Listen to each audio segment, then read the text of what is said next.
سمجھیں ہر ایک چیز کو در حقیقت، دے دے الہی وہ نور بصیرت۔ الحمدللہ وحدہ والصلاة والسلام علی من لا نبی بعدہ، اما بعد فاعوذ باللہ من الشیطان الرجیم، بسم اللہ الرحمن الرحیم۔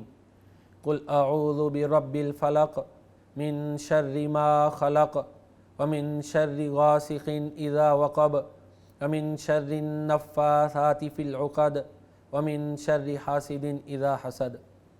محترم ناظرین، السلام علیکم ورحمۃ اللہ۔ سورۃ الفلق کی تفسیر کے ساتھ آپ کی خدمت میں حاضر ہوں۔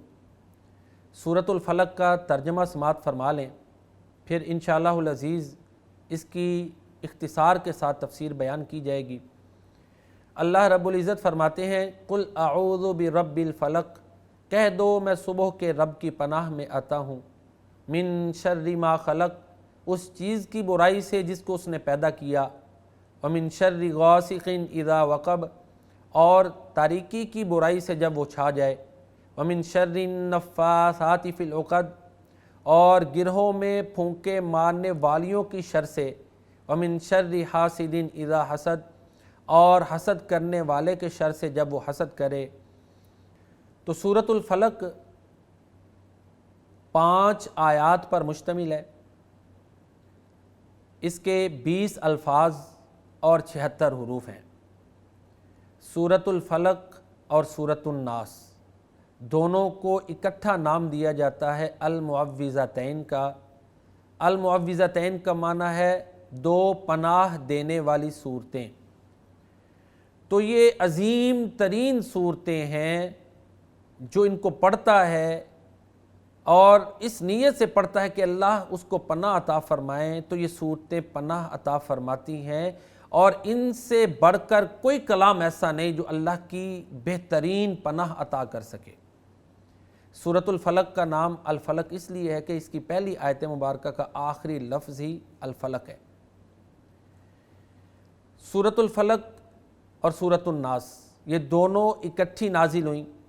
باقی ان کی فضیلت کے حوالے سے سورۃ الفلق اور سورۃ الناس، چونکہ ان کی اکٹھی فضیلت ہے، اس لیے دونوں کی فضیلت اکٹھی بیان کر دی جاتی ہے۔ سب سے بہترین پناہ دینے والی یہ صورتیں ہیں۔ ایک صحابی کو اللہ کے نبی صلی اللہ علیہ وسلم نے فرمایا، اس کا مفہوم یہ ہے، نظر بد کا علاج پیارے نبی کریم صلی اللہ علیہ وآلہ وسلم ان دونوں صورتوں کے ساتھ کرتے تھے۔ جب آپ بیمار ہوتے تھے تب بھی انہی صورتوں کے ساتھ دم کرتے تھے۔ اور ایک روایت میں یہ ہے کہ جب بھی آپ بستر پر جاتے تو آخری تینوں صورتیں، یہ معوذتین اور سورہ اخلاص، تینوں کو ملا کے المعوذات کہتے ہیں، تینوں صورتوں کو پڑھتے، اپنی ہتھیلیوں پہ پھونک مارتے اور پورے جسم پر ہاتھ کو پھیرتے، 3 دفعہ یہ عمل کرتے تھے۔ امی عائشہ صدیقہ رضی اللہ تعالیٰ عنہا بیان کرتی ہیں کہ جب پیارے نبی کریم صلی اللہ علیہ وآلہ وسلم سخت بیمار ہو گئے تو پھر یہ صورتیں یعنی المعوذات، آخری تینوں صورتیں میں پڑھتی، پیارے نبی کریم صلی اللہ علیہ وسلم کے ہاتھوں پہ پھونک مارتی، اور پھر آپ کے ہاتھ مبارک آپ کے جسم پر پھیرتی، کیونکہ آپ کے ہاتھ مبارک بابرکت ہیں۔ اللہ اکبر۔ آپ کے لعاب، آپ کے پسینے، آپ کے ہاتھوں کی برکت، اس کے بارے میں بڑی احادیث موجود ہیں۔ تو امی عائشہ صدیقہ رضی اللہ تعالیٰ عنہ بیان کرتی ہیں کہ یہ عمل میں کیا کرتی تھی۔ تو اس سے اندازہ لگائیں کہ یہ صورتیں کس قدر اہم ہیں کہ پیارے نبی کریم صلی اللہ علیہ وآلہ وسلم آخری وقت تلک ان پر عمل کرتے رہے۔ سورہ فلق میں پہلی آیت میں لفظ الفلق آیا ہے۔ الفلق کا لفظی معنی تو ہوتا ہے پھاڑنا۔ قل اعوذ برب الفلق، کہہ دو کہ میں صبح کے رب کی پناہ میں آتا ہوں۔ اس کا مشہور معنی تو صبح ہی ہے، لیکن ایک معنی اس کا جہنم کیا گیا ہے، اور ایک اور معنی اس کا مخلوقات بھی کیا گیا ہے۔ تو بہرحال سب سے جو اس کا نمایاں معنی ہے وہ الفلق کا معنی صبح ہے، اور اس کا معنی لفظی معنی ہے پھاڑنا۔ یہاں پہ ایک سائنسی حقیقت کی طرف اشارہ ملتا ہے، ہو سکتا ہے کسی وقت اس حقیقت سے پردہ اٹھے، اور وہ یہ ہے کہ صبح رات کے اندھیرے کو پھاڑ کے آتی ہے۔ اب یہ روشنی رات کے اندھیرے کو کیسے پھاڑتی ہے، اس پر سائنسی تحقیقات ہو سکتی ہیں۔ کیونکہ قرآن کریم میں بہت سے سائنسی حقائق بیان ہوئے ہیں۔ تو کل اعوذ برب الفلق، کہہ دو کہ میں صبح کے رب کی پناہ میں آتا ہوں۔ الفلق کا معنی ہے پھاڑنا، تو جو روشنی ہے وہ اندھیرے کو پھاڑتی ہے پھر روشنی ہوتی ہے، کیونکہ لغوی جو مطلب ہے اس سے اس کی طرف اشارہ ملتا ہے۔ ومن شر غاسق اذا وقب، غاسق کے کئی معنی بیان کیے گئے ہیں، ایک اس کا معنی چاند ہے، ایک اس کا معنی رات ہے، ایک سوریا ہے، تینوں کا رات سے ہی تعلق ہے نا، جب تاریکی چھا جائے، تو بہرحال تینوں معنی درست ہیں۔ پھر ومن شر النفاثات فی العقد، گروہ میں پھونکے مارنے والیوں کی شر سے کہہ دو کہ میں صبح کے رب کی پناہ میں آتا ہوں۔ اب گروہ میں پھونکے مارنے والیوں سے مراد جادوگر ہیں، اور یہاں پر ایک اور بات بڑی قابل غور ہے، وہ یہ ہے کہ چونکہ لبید بن عاصم کی بیٹیوں نے جادو میں نمایاں کردار ادا کیا تھا، اس لیے یہاں پہ مؤنث کا صیغہ ہے، نفاثات، نفاسہ کی جمع ہے، تو یہ اس لیے مؤنث لایا گیا، وگرنہ یہ نہیں کہ مرد جادو نہیں کرتے، ٹھیک ہے نا۔ تو ومن شر النفاثات فی العقد، عقد عقدہ کی جمع گرا، گروہ میں پھونکے مارنے والیوں کی شر سے کہہ دو کہ میں صبح کے رب کی پناہ میں آتا ہوں۔ جادو کی ایک علامت یہ بھی ہے کہ گرے لگا کے اس میں پھونکے ماری جاتی ہیں۔ قرآن کریم سراپا شفا ہے، جس طرح کہ ابھی بیان ہو چکا۔ قرآن کریم میں اللہ تعالیٰ فرماتے ہیں وَنُنَزِّلُ مِنَ الْقُرْآنِ مَا هُوَ شِفَاءٌ وَرَحْمَةٌ لِّلْمُؤْمِنِينَ، کہ ہم یہ جو قرآن اتارتے ہیں یہ شفا ہے، مومنوں کے لیے رحمت ہے، یہ تو قرآن میں آ گیا۔ پھر پیارے نبی کریم صلی اللہ علیہ وسلم مستقل دائمی طور پر المعوذات کا دم کرتے تھے، آخری تینوں صورتوں کو پڑھتے تھے، ہر نماز کے بعد ایک ایک دفعہ، صبح و شام تین تین مرتبہ، رات کو سوتے وقت پڑھ کے اپنے جسم پر پھیرتے تھے، ان کا دم کرتے تھے۔ اور ومن شر حاسد اذا حسد، آخری شر جس سے سورہ فلق میں پناہ مانگی گئی ہے وہ حاسد کا حسد ہے۔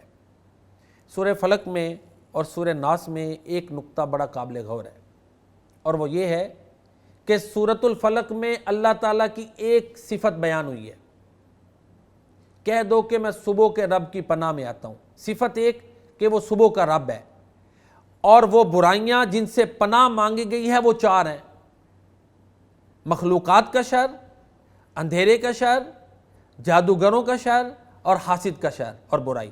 چار چیزوں کی برائی سے پناہ مانگی گئی ہے، اور اللہ کی ایک صفت کا ذکر ہے۔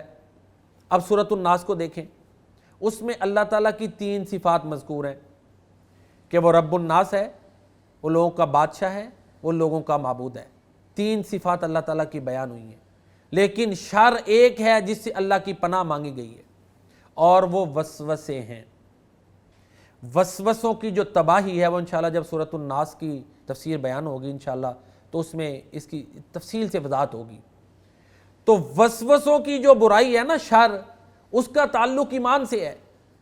ایمان کا نقصان اور تباہی دنیاوی مادی نقصان سے کئی گنا زیادہ ہے، اس لیے ایمان کے بچانے کے لیے اللہ تعالیٰ کی تین صفات ذکر کر کے پھر پناہ مانگی گئی ہے کہ اس وسوسے ڈالنے والے کے شر سے کہہ دو پناہ میں آتا ہوں، کس کی؟ جو لوگوں کا رب ہے، جو لوگوں کا بادشاہ ہے، جو لوگوں کا معبود ہے، اللہ تعالیٰ، اس کی پناہ میں آتا ہوں۔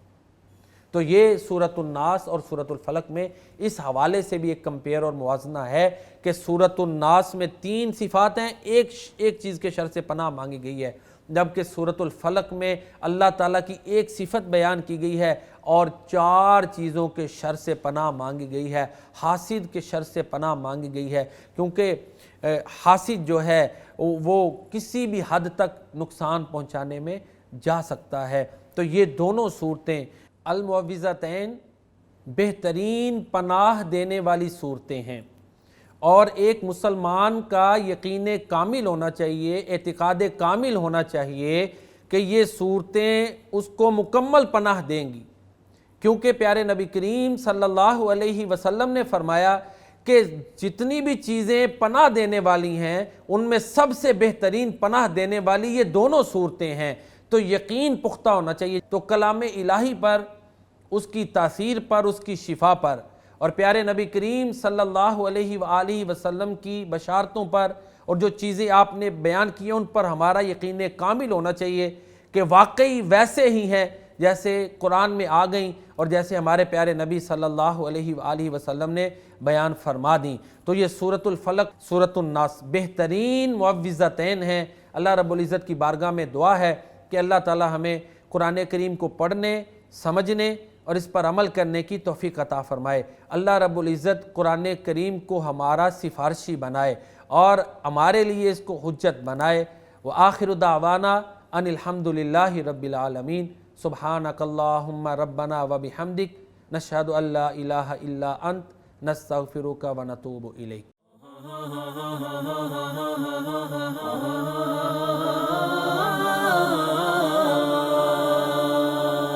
سمجھیں ہر ایک چیز کو در حقیقت، دے دے الہی وہ نور بصیرت۔